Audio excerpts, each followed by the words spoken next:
ഞങ്ങൾ തുടക്കം മുതലേ പറഞ്ഞില്ലേ, ഈ രണ്ടാം പിണറായി സർക്കാർ വന്നതിന് ശേഷം നടന്നിട്ടുള്ള ഓരോ ഉപതെരഞ്ഞെടുപ്പും കൃത്യമായിട്ട് കേരളത്തിലെ ജനങ്ങൾക്ക് മുമ്പിൽ ഈ സർക്കാരിന്റെ 9 വർഷക്കാലത്തെ ഭരണത്തിന്റെ ദുര്യോഗങ്ങൾ അനുഭവിക്കുന്ന ജനങ്ങളുടെ മുമ്പിൽ രാഷ്ട്രീയ വിഷയങ്ങൾ ഉയർത്തിക്കൊണ്ടാണ് ഞങ്ങൾ മത്സരിച്ചിട്ടുള്ളത്.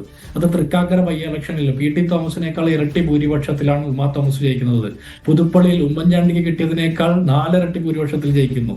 ഇപ്പോൾ പാലക്കാടാണെങ്കിൽ 5 ഇരട്ടി ഭൂരിപക്ഷത്തിലാണ് രാഹുൽ മാങ്കൂട്ടത്തിൽ ജയിക്കുന്നത്. വയനാട് ഉപതെരഞ്ഞെടുപ്പ് നമ്മൾ കണ്ടു. അതുപോലെ ചേലക്കരയിൽ പോലും 40,000 വോട്ടിന്റെ ഭൂരിപക്ഷത്തിൽ നിന്ന് LDF 12,000 വോട്ടിലേക്ക് താഴുന്ന തോൽവിക്ക് സമാനമായിട്ടുള്ള ഒരു നേരിയ വിജയം, അല്പവിജയം വേണമെങ്കിൽ നമുക്ക് പറയാം.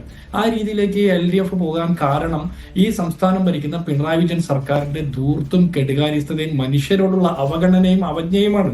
ഇത് മനുഷ്യർ കൃത്യമായിട്ട് തിരിച്ചറിഞ്ഞു. മുൻകാലങ്ങളിലൊക്കെ പല തെരഞ്ഞെടുപ്പുകളിലും കോൺഗ്രസിന്റെയും UDFന്റെയും സ്ട്രാറ്റജിയിൽ പലപ്പോഴും നമ്മൾ ഇവരുടെ പലതരത്തിലുള്ള പ്രചരണങ്ങളുടെ മുമ്പിൽ നമ്മുടെ ചെറുപ്പക്കാർ, നമ്മുടെ പ്രവർത്തകരൊക്കെ വീണുപോയ സാഹചര്യങ്ങളുണ്ട്. അതായത് സ്ട്രാറ്റജി ഇവർ തീരുമാനിക്കുന്ന സാഹചര്യം ഉണ്ടായിരുന്നു. പക്ഷെ ഈ തെരഞ്ഞെടുപ്പിലടക്കം, നിലമ്പൂരടക്കം ഇലക്ഷൻ സ്ട്രാറ്റജി ഞങ്ങൾ തീരുമാനിച്ചു. ജനങ്ങളുടെ വിഷയമാണ് ഞങ്ങൾ ചർച്ച ചെയ്തത്. മാധ്യമങ്ങളിൽ വന്നിട്ടുള്ള ചർച്ചകൾക്കൊപ്പമായിരുന്നില്ല നിലമ്പൂരിലെ ജനങ്ങൾ വോട്ട് ചെയ്തത് എന്നുള്ള കൃത്യമായ രേഖപ്പെടുത്തലാണ് ഈ തെരഞ്ഞെടുപ്പിന്റെ റിസൾട്ട്. കാരണം പിണറായി വിജയന്റെ ഈ സർക്കാരിനെതിരായിട്ട് കേരളത്തിലെ ജനങ്ങൾ വിധി എഴുതാൻ കാത്തിരിക്കുന്നു. 2026 പൊതു തെരഞ്ഞെടുപ്പിൽ നിലമ്പൂർ നൽകുന്ന സൂചനയാണ്. ഇപ്പൊ തൃക്കാക്കരയും പുതുപ്പള്ളിയും അല്ലെങ്കിൽ പാലക്കാടും ഒക്കെ ഞങ്ങൾ ജയിക്കുന്ന സമയത്ത് ഇവർ പറഞ്ഞത് അത് കോൺഗ്രസിന്റെ MLA ഉണ്ടായിരുന്ന സീറ്റല്ലേ, നിലമ്പൂര് കാണിച്ചു തരാം എന്നാണ് പറഞ്ഞത്. ഇപ്പൊ നിലമ്പൂര് കണ്ടല്ലോ, 9 വർഷം LDFനോടൊപ്പം നിന്ന പിണറായി വിജയൻ പിതാവിന് സമമാണെന്ന് പറഞ്ഞ PV അൻവർ രാജിവെച്ച ആ സ്ഥലത്ത് LDFന്റെ സിറ്റിംഗ് സീറ്റായിരുന്ന നിലമ്പൂര് UDFന്റെ ആര്യാടൻ ഷൗക്കത്ത് 11,000-ലധികം വോട്ടിന്റെ ഭൂരിപക്ഷത്തിൽ ജയിക്കുന്നു. ഇവിടെ ആര്യാടൻ ഷൗക്കത്തിന്റെ വോട്ട് മാത്രമല്ല നമ്മൾ കണക്ക് കൂട്ടേണ്ടത്. ആര്യാടൻ ഷൗക്കത്തിനും അതുപോലെ അൻവറിന് കിട്ടിയ വോട്ടും മറ്റ് LDFന്റെ M സ്വരാജിന് കിട്ടിയ വോട്ടുകൾക്ക് അപ്പുറത്തുള്ള മുഴുവൻ വോട്ടും ഈ സർക്കാരിനെതിരായിട്ടുള്ള ജനവിധിയുടെ രേഖപ്പെടുത്തലാണെന്ന് നമ്മൾ തിരിച്ചറിയണം. അപ്പൊ ഒരു കാരണവശാലും 2026 പൊതു തെരഞ്ഞെടുപ്പിൽ ഒരു കാരണവശാലും കേരളത്തിൽ പിണറായി വിജയന്റെ മുന്നണിയുടെയോ CPMന്റെ നേതൃത്വത്തിലുള്ള മുന്നണിയുടെയോ ഒരു സർക്കാർ അധികാരത്തിൽ വരില്ല. ജനങ്ങൾ കാലം കണക്ക് കൂട്ടിയിരിക്കുകയാണ് ഇതിനൊക്കെ പകരം ചോദിക്കാൻ വേണ്ടിയിട്ട്. ആശാവർക്കർമാരുടെ സമരം ഉണ്ടായിരുന്നു.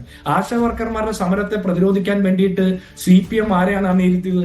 സാധാരണ ജനങ്ങളുടെ സങ്കടങ്ങളുടെ വിലാപങ്ങളുടെ സമയത്തൊന്നും അവരോടൊപ്പം നിൽക്കാത്ത സോക്കോൾഡ് കുറെ സാംസ്കാരിക പ്രവർത്തകർ, CPMന് വേണ്ടിയിട്ട് കുഴലൂത്ത് നടത്തുകയും പേനയുന്ത് നടത്തുകയും ചെയ്യുന്ന സാംസ്കാരിക പ്രവർത്തകരെ അണിനിരത്തി.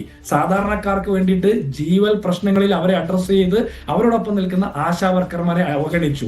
സാധാരണക്കാരായിട്ടുള്ള മനുഷ്യർ അവരുടെ വന്യജീവി പ്രശ്നവുമായി ബന്ധപ്പെട്ട് നിരന്തരം വിലപിച്ചപ്പോൾ LDFന് വേണ്ടി പ്രചരണം നടത്തിയത് ആരാ? ഈ വന്യജീവി പ്രശ്നങ്ങളിൽ സങ്കടത്തിൽപ്പെട്ടുള്ളുന്ന മനുഷ്യരോട് അവജ്ഞയോടും അവഗണനയോടും സംസാരിച്ചുകൊണ്ടിരുന്ന വനം മന്ത്രി AK ശശീന്ദ്രനായിരുന്നു CPMന്റെ മുന്നണിയിൽ അവർക്ക് വേണ്ടി പ്രചരണം നടത്തിയിട്ടുള്ളത്. അപ്പൊ ക്ഷേമ പെൻഷൻ കൊടുക്കുമെന്ന് പറഞ്ഞു. അത് 20-ാം തീയതി കൊടുക്കുമെന്ന് വരെ ഇലക്ഷന്റെ സമയത്ത് ഇലക്ഷനെ സ്വാധീനിക്കാൻ വേണ്ടിയിട്ട് പിണറായി വിജയന്റെ പ്രഖ്യാപനം നമ്മൾ കണ്ടു. അതുപോലെ ജമാഅത്ത് ഇസ്ലാമിയെ ആക്ഷേപിക്കുന്നത് നമ്മൾ കണ്ടു. അപ്പോൾ അവർ ആരെയാണ് കൂട്ടിപ്പിടിച്ചത്? ഹിന്ദു മഹാസഭയും PDPയെയും അതുപോലുള്ള ആളുകളെ വരെ കൂട്ടിപ്പിടിച്ചിട്ട്, അതായത് ഡൽഹി ജുമാ മസ്ജിദ് പൊളിച്ചു മാറ്റണമെന്ന് ആവശ്യപ്പെടുന്ന ഹിന്ദു മഹാസഭ, മഹാത്മാഗാന്ധിയെ വെടിവെച്ചു വന്ന ഹിന്ദു മഹാസഭ, ഏതു വർഗീയ കക്ഷികളെയും കൂട്ടുപിടിച്ചുകൊണ്ട് തെരഞ്ഞെടുപ്പിൽ ജയിക്കാൻ പറ്റുമോ എന്നുള്ള അവസാന ശ്രമം നടത്തി, അതും പരാജയപ്പെട്ടു. ഈ തെരഞ്ഞെടുപ്പിൽ CPM ഉന്നയിച്ചിട്ടുള്ള ജനകീയ പ്രശ്നങ്ങൾ ഏതൊക്കെയാണെന്ന് നമുക്ക് ചൂണ്ടിക്കാണിക്കാൻ പറ്റുമോ? ഒന്നുമില്ല. 9 വർഷം കേരളം ഭരിച്ച സർക്കാരിന്റെ വിലയിരുത്തലാണ് എന്ന് ഈ നിമിഷം പറയാനായിട്ട് CPMന്റെ പ്രതിനിധിക്കോ ഈ പാർട്ടിയുടെ നേതാക്കന്മാർക്കോ മുഖ്യമന്ത്രിക്കോ സാധിക്കോ? പിണറായി വിജയനോ പാർട്ടി സെക്രട്ടറി MP ഗോവിന്ദനോ ഈ നിലമ്പൂരിലെ ജനവിധി, അവരുടെ സിറ്റിംഗ് സീറ്റ് ആയിട്ടുള്ള LDFന്റെ MLA ഉണ്ടായിരുന്ന സീറ്റിലെ ഈ ജനവിധി, ആര്യാടൻ ഷൗക്കത്തിന്റെ വിജയം 9 വർഷം കേരളം ഭരിച്ച പിണറായി വിജയൻ സർക്കാരിന്റെ അവലോകനമാണ്, വിലയിരുത്തലാണ് എന്ന് സമ്മതിക്കാൻ അവർ തയ്യാറുണ്ടോ എന്നുള്ള രാഷ്ട്രീയ ചോദ്യം